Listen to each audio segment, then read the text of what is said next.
Bismillahirrahmanirrahim. Elhamdülillah. Vessalatu vesselamu ala Resulillah.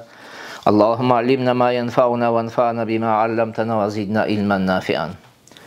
Hurmatly okuwçular, biz Muhtasarul Kudri atlı kitapten sabagыбызды ulantуудабыз. Ötken sabagыбызda ijara kitabını başlap, ijaranın şartların, rükünlerin bayanda büttük ele. Kuday Taalam bugün nasip kılgan bolsa, buyurgan bolsa, mına oşol toktogon jeribizden kayra sabagыбызды ulantуудабыз. Jaratkan Allah'ın bardağımızga bekem iman, insap, tavfik versin.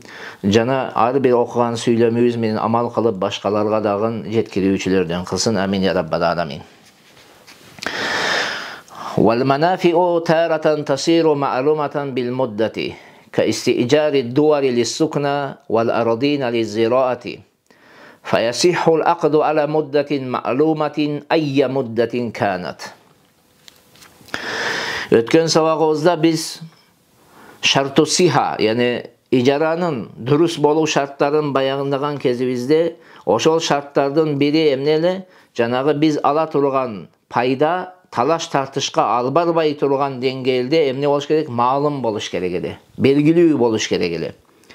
Egerde oşol jerde ayttık, egerde belgisiz bolup turup payda alууңуздун möөнөтү же başka nersesi belgisiz bolup turup talaş tartışka alып bara turgan bolso, anda al kelişimnin dürüst boluusun tıyat dep ayttık ele. Mına oşonun natijasında alımlarыбыз mintip aytып atat. Mına oşol şartka bir misal katarında bul süйлөм kelgen. Kitaptın жазуучусу emne deyt? Oşol payda alуу kede möөнөттү aytuu menen, möөнөттү tak dana aytuu menen malum bolot deyt. Misalga bir koronu anda jaşоо üçün ijaraga alуу, je bir жерди egin egүү üçün ijaraga alуу deyt.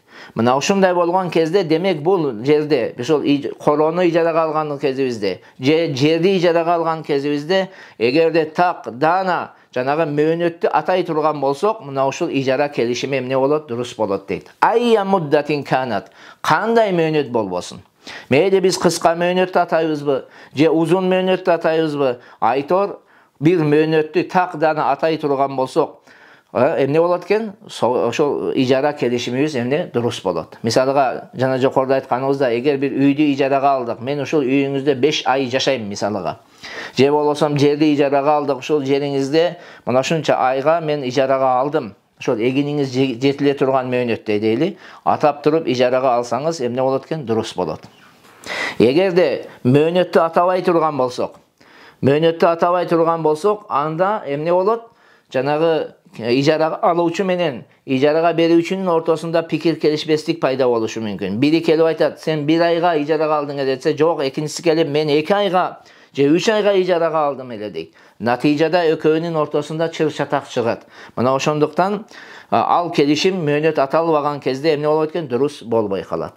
Кыскасы, соода келишими дурус болуунун шарттарынын бири эмне экен? Ошол ижарага ала турган möөнөтүбүз так дана маалым болуш керек. وتارة تصير معلومة بالأمل والتسمية كمن استأجر رجلا على صبغ ثوب أو خياطة صوب أو استأجر دابة ليحمل عليها مقدارا معلوما إلى موضع معلوم أو يركبها مسافة معلومة.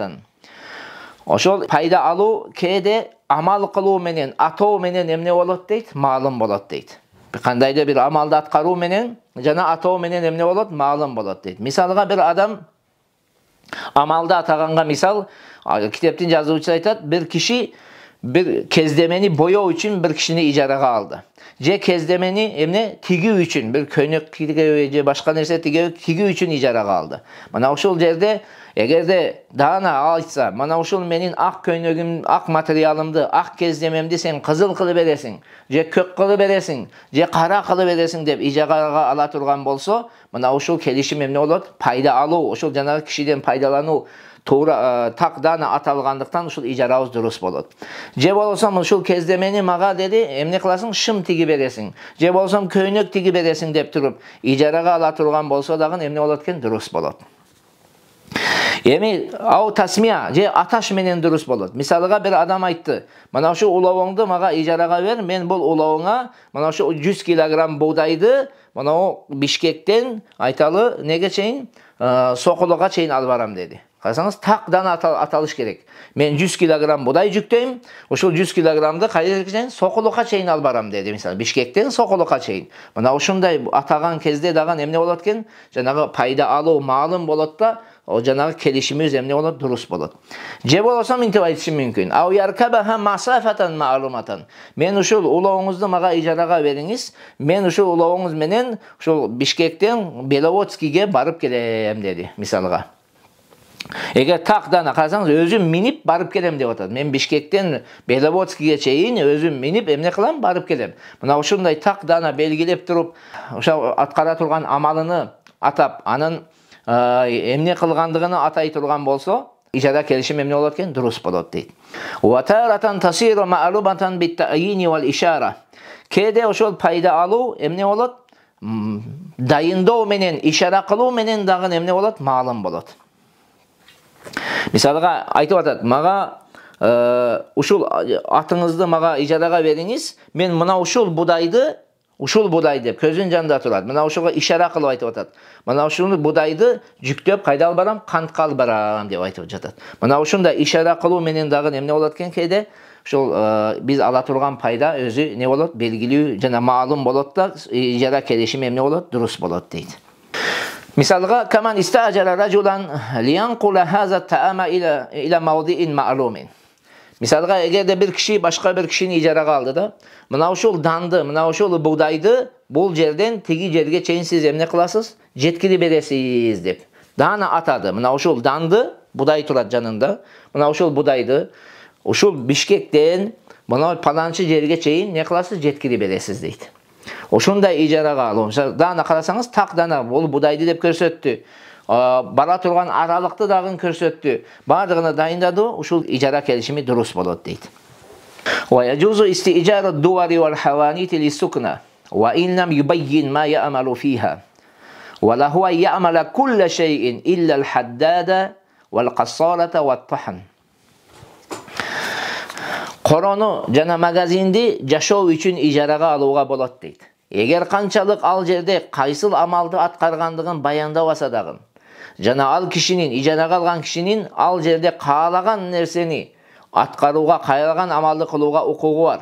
Болгону көрүкчүлүк кыла албайт ал жерде. Жана qassarат азыр төмөндө түшүндүрөбүз. Qassarат деген амалды аткара албайт. Жана тегирмен эмне кыла албайт? Тегирмен кура албайт ал жерде дейт. Урматтуу окуучулар, караңыздар. Бир адам бир корону ижарага алды, же бир дүкөндү ижарага алды. Бул киши ошол жашоо үчүн ошол жерде эмне кылды? Ижарага алды. Ал жерде эмне кылгандыгын баяндабаса да эле, кайсыл амалды аткаргандыгын, ал жерде цех курабы, башка нерсе кылабы, аны айтпаса да эле эмне боло берет? Дурус боло берет. Себеби адатта ушул корону ижарага алуудан адат эмне? Ал жерде жашоо да. Мына ошол аталбаган кезде ошол жашоого тиешелүү болуп калат. Себеби үйлөрдө жашоо не болбойт? Бири экинчисинен айырмачылыгы болбогондуктан, бардык адамдар бирдей эле жашай бергендиктен не болот экен? Ал келишим дурус боло берет. Бирок эгерде ошол келишимди түзүп аткан кезде жанагы киши ачык айкын айтса, мен ушул корону жашаш үчүн ижарага алдым десе, анда ал кородо башка амалды кылууга эмнеси калбай калат? Укугу калбай калат. Ушуну эске алыш керек жакшы. Түшүндүңүзбү? Аз бул жерде айттык го, валахуа я'мала кулла шейин, каалаган ишти кыла берсе боло берет деди. Эгерде нас кылып, ачык айкын айтса, мен ушуну жашоо үчүн алдым десе, анда ал жерге цех куруп же башка нерселерди кылууга укугу жок болуп калат.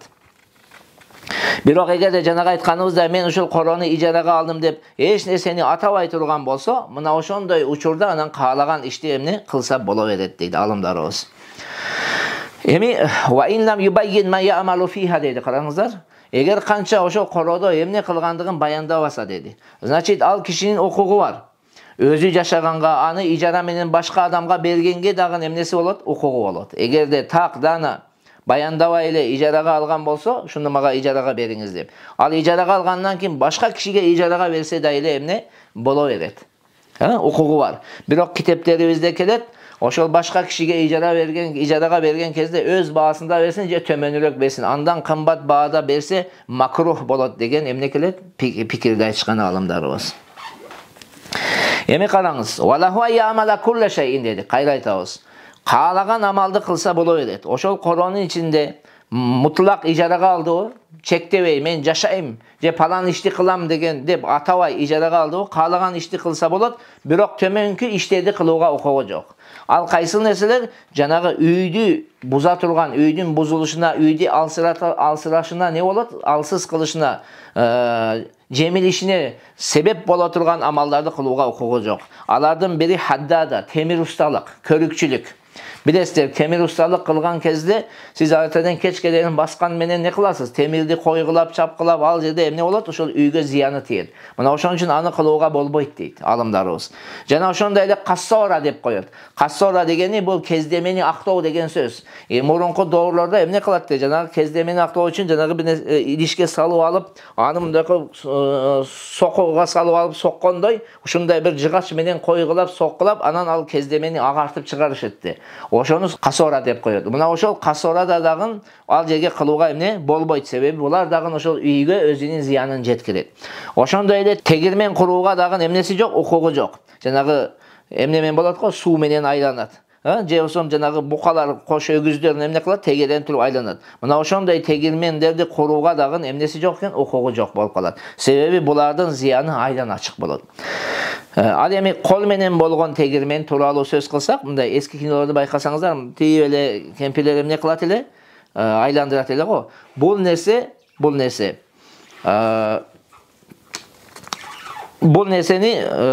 неме алымдарыбыз уруксат берет. Себеби бул нерседе жанагы үйгө не зыяны тийбейт дейт. Үйгө зыяны тийбейт, ошон үчүн мүмкүн дейт. Ал эми жанагы атаган тегирменибиз же болсом касорат деген өзеки темир усталчылык, ал эмнеге тиешелүү? Жанагы ээсинин ыраазы болуусуна же болбосом келишим түзгөн кезде шарт коюуна. Мен ушул жерде ижарага алам, максатым эмне? Ошол körükçülük менен алектенүү, темир усталык менен, же жанагы кездеме агартуу менен алектенүү, же тегирмен куруу деп ижарага алсаңыз, шарт койсоңуз, ошондо гана анан ал келишимиңиз эмне болот? Дурус болот. Эгерде андай кылып алсаңыз, дурус болбой калат. Ва яжузу истижарул аради лизираати ва лил мустаджири аш-ширбу ват-тариq ва ин лам яштарит. Жерди эгин эги үчүн ижарага алууга болот дейт. Жерди эгин эги үчүн ижарага алууга болот. Мына бизде дагы азыр бул нерсе кенен тараган маселелерден. Барсаңыз, мисалы кээ бир жерлерде 15 миң, кээ бир жерлерде 20 миң, кээ бир жерлерде 30 миңге 1 гектар жерди алып, адамдар иштетип, кайра эмне кылат? Ээсине тапшырып берет. Ошол нерсе эмне экен? Уруксат берилет дейт. Валил мустаджири аш-ширбу ват-тариq. Эми ушул жерде ижарага алган адамдын жанагы ширп деп суу үлүштү даган эй болот. Ошол ижарага алган кезде жана ошол жерге, кайсыл жерде ижарага болсо ошол жерге бара турган жол дагы кирип кетет. Автоматически өзү ушу келишим түзгөн кезде өкө тең эмне болуш керек? Кириш керек болуп калат.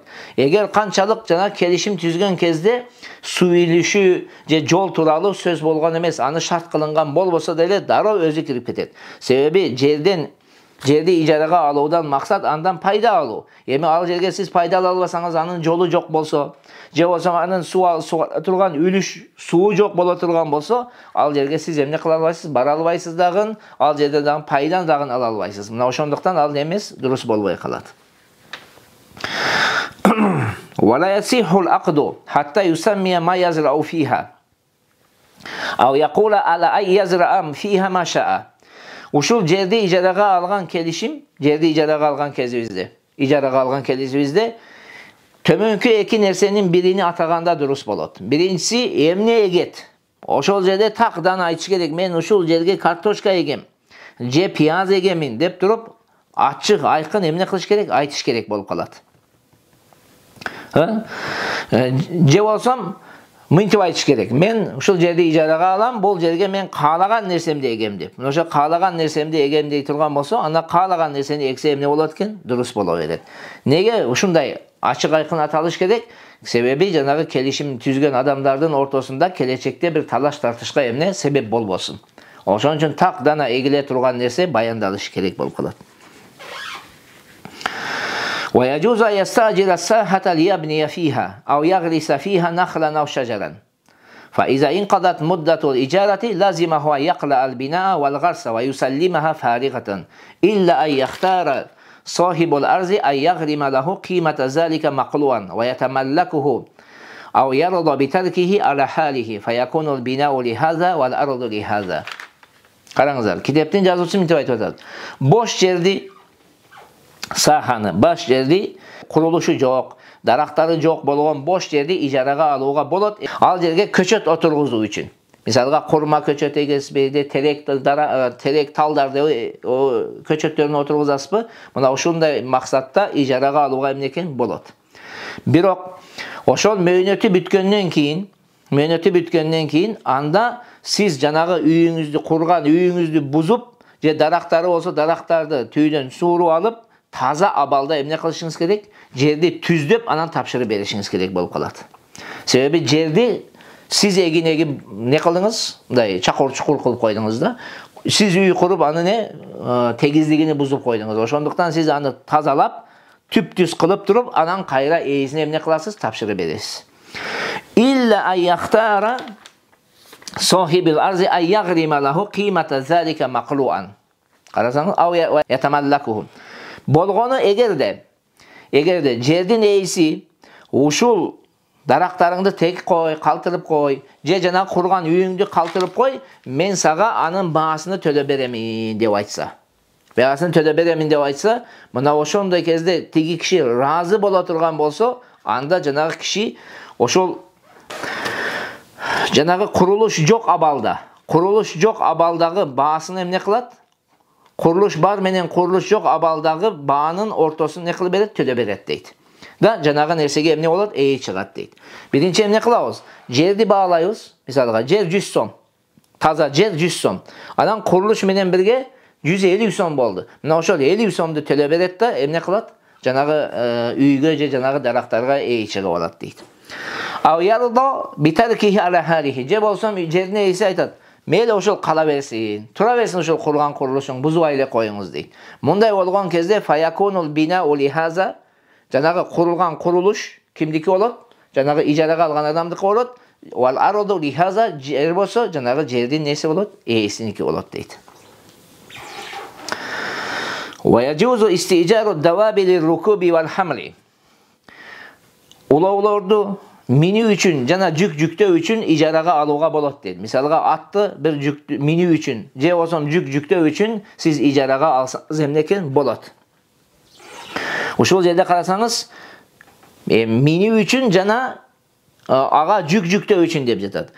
Улоолорду mini üçün жана ага башка bir жүктөө üçün ijaraga alууга болот дейт. Карасаңыздар, урматтуу окуучулар, ушул жерде миниш үчүн дейт, же болбосом, жүктөш үчүн. Мына ошондуктан эгерде bir адам bir улоуду ижарага алды, жөн эле үйүнө алып барып байлап коет да, эмне максатта? Эл көрсүн, ушунда дагы аты бар экен деп айтсын деген максатта бул ижара дурус болбой калат. Себеби ал жердеги максат эмне? Тек дана ошол нерседен эмне пайда бере турган болсо, ошол пайданы алуу. Ал жөн эле алып барып туруп байлап коюу менен эмне экен? Bolboyt. Ruhsat bermeyt. Ruhsat emez şeriatta. Fa in atlaqa ar-rukuba jaza lahu ay yarkabaha man sha'a.